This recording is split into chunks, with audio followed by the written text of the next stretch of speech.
Hi hello friends, welcome to my channel.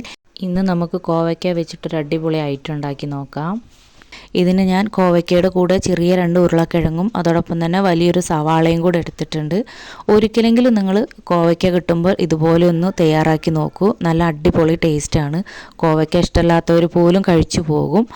അപ്പോൾ നമുക്ക് ആദ്യം തന്നെ ഇതൊക്കെ നന്നായിട്ടൊന്ന് കഴുകി വൃത്തിയാക്കിയ ശേഷം ഇതുപോലെ കോവയ്ക്ക നടുവേ കട്ട് ചെയ്തിട്ട് നമുക്ക് ഇതുപോലെ ചെറിയ കഷ്ണങ്ങളാക്കി അരിഞ്ഞെടുക്കാം.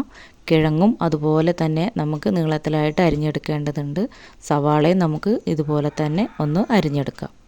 അപ്പോൾ നിങ്ങൾ ആദ്യമായിട്ടാണ് എൻ്റെ ചാനൽ കാണുന്നതെങ്കിൽ ഒന്ന് സബ്സ്ക്രൈബ് ചെയ്ത് സപ്പോർട്ട് ചെയ്യണേ. കൂടെ ആ ബെല്ലൈക്കണും കൂടെ ഒന്ന് ക്ലിക്ക് ചെയ്യണേ. അപ്പോൾ നമ്മുടെ സവാളയും കൂടെ നമുക്ക് അരിഞ്ഞെടുക്കാം. അപ്പോൾ നമ്മുടെ കഷ്ണങ്ങളൊക്കെ ഏകദേശം അരിഞ്ഞ് റെഡിയാക്കി വെച്ചിട്ടുണ്ട്. അപ്പോൾ ഇതുപോലെ നമ്മൾ എല്ലാ കഷ്ണങ്ങളും അരിഞ്ഞ് റെഡിയാക്കി വെച്ചിട്ടുണ്ട്. ആദ്യം തന്നെ ചൂടായ പാനിലേക്ക് നമ്മൾ ആവശ്യത്തിന് വെളിച്ചെണ്ണ ഒഴിച്ചു കൊടുക്കുന്നുണ്ട്. ഇനി അതിലേക്ക് 1/2 ടീസ്പൂണോളം കടുക് ചേർത്ത് കൊടുക്കാം. കടുക് ഒന്ന് പൊട്ടി വരുന്ന സമയത്ത് 2 തണ്ട് കറിവേപ്പില കൂടെ ചേർത്ത് കൊടുക്കുന്നുണ്ട്. ഇനി നമ്മൾ ആദ്യം തന്നെ കിഴങ്ങാണ് ചേർക്കുന്നത്. കിഴങ്ങിന് അല്പം വേവുള്ളത് കൊണ്ട് നമുക്ക് ആദ്യം ഒന്ന് വഴറ്റിയെടുക്കാം.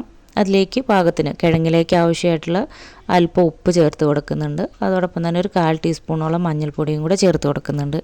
ഇനി ഇതൊരു 2-3 മിനിറ്റ് ഒന്ന് വഴറ്റിയെടുക്കാം.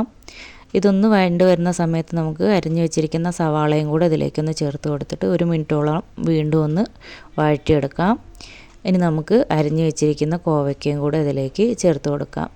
ഇനി നമ്മൾ ഇതിലേക്കുള്ള പാകത്തിനുള്ള ഉപ്പ് ഈ സമയത്ത് നമുക്ക് ചേർക്കാവുന്നതാണ്.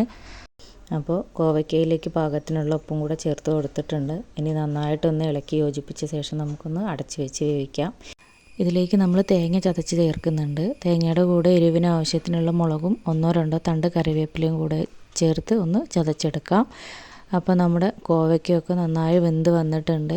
ഇനി നമുക്ക് ചതച്ച് വെച്ച തേങ്ങയുടെ കൂട്ട് ഇതിലേക്ക് ചേർത്ത് കൊടുക്കാം.